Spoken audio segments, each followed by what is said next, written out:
ये खबर KR मंगलम university द्वारा प्रस्तुत की गई है।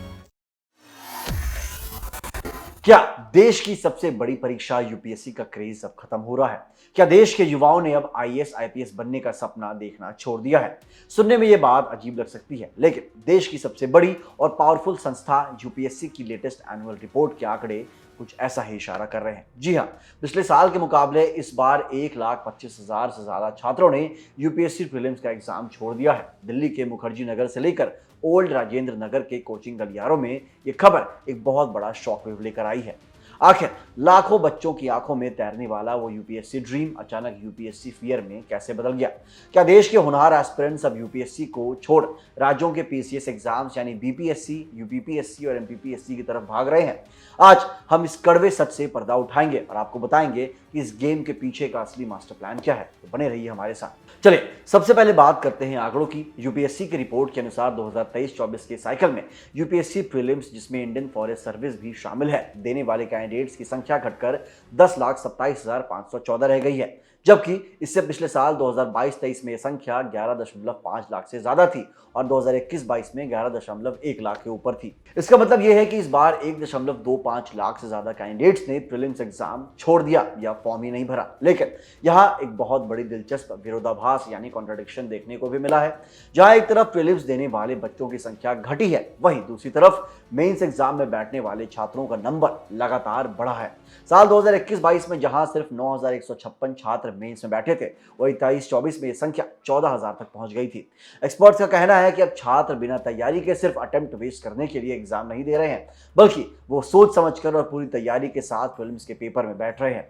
इस बदलाव के पीछे सबसे बड़ा कारण है पिछले एक दशक में यूपीएससी की वैकेंसीज का कम होना। अगर हम पिछले 10 से 12 सालों का डेटा देखें तो साल 2014 में यूपीएससी की वैकेंसीज अपने पीक पर थी, जब 1363 पोस्ट निकाली गई थी। लेकिन उसके बाद ग्राफ तेजी से नीचे गिरा। साल 2017 में 1056 सीटें आई, 2018 में घटकर 812 और 2021 में तो ये सबसे निचले स्तर पर थी, जो 748 वैकेंसीज पर थी। हालांकि 2022 से 25 के बीच ये दोबारा 1000 से 1100 की रेंज में वापस लौटी, लेकिन साल 2026 में एक बार फिर वैकेंसीज घटकर 933 रह गई। इतनी कम सीटें और लाखों की भीड़ को देखकर छात्रों में एक निराशा का माहौल बनता है और यही वजह है कि वो अब सिर्फ एक एग्जाम के भरोसे अपनी जिंदगी की कीमती साल बर्बाद नहीं करना चाहते। ऐसे में सवाल उठता है कि आखिर ये 1.25 लाख छात्र गए कहां? जवाब है स्टेट पब्लिक सर्विस कमीशन यानी स्टेट पीसीएस। पिछले कुछ सालों में उत्तर प्रदेश, बिहार और मध्य प्रदेश जैसे राज्यों में लोक सेवा आयोग ने अपने एग्जाम कैलेंडर को बहुत सुधारा है और वहां रेगुलर बेसिस पर एग्जाम्स हो रहे हैं और रिक्रूटमेंट प्रोसेस में पहले से बहुत ज्यादा ट्रांसपेरेंसी भी आई है। अगर वैकेंसीज की बात करें तो बिहार के बीपीएससी ने अपने 71वें कंबाइंड कॉम्पिटिटिव एग्जाम के लिए 2000 से ज्यादा वैकेंसीज निकाली। वहीं यूपीपीएससी ने 2024 में अपनी सीटों को 220 से बढ़ाकर 947 कर दिया।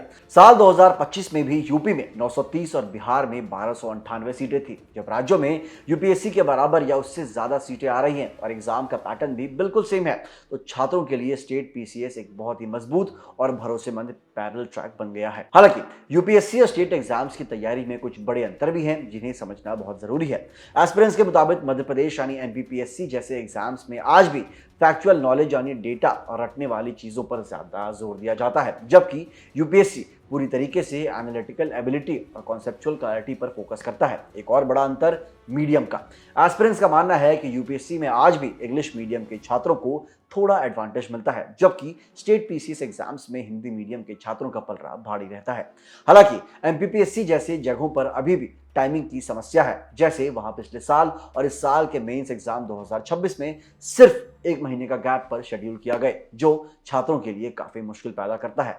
छात्रों के पीछे हटने का एक और बड़ा कारण है यूपीएससी परीक्षा का लगातार बदलना और अनप्रेडिक्टेबल होना।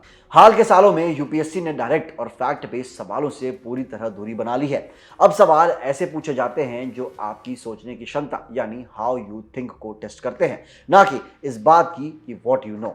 उदाहरण के लिए इस साल के प्रीलिम्स में जनरल स्टडीज पेपर 1 का बुकलेट ही 55 पेजों का था। करंट अफेयर्स को अब अलग से पूछने के बजाय सीधे स्टैटिक सब्जेक्ट्स जैसे पॉलिटी, इकोनॉमी, एनवायरनमेंट और साइंस टेक के साथ मिक्स करके पूछा जा रहा है। रीजन और मल्टी स्टेटमेंट वाले कठिन ऑप्शंस की वजह से टाइम मैनेजमेंट बहुत मुश्किल हो गया है।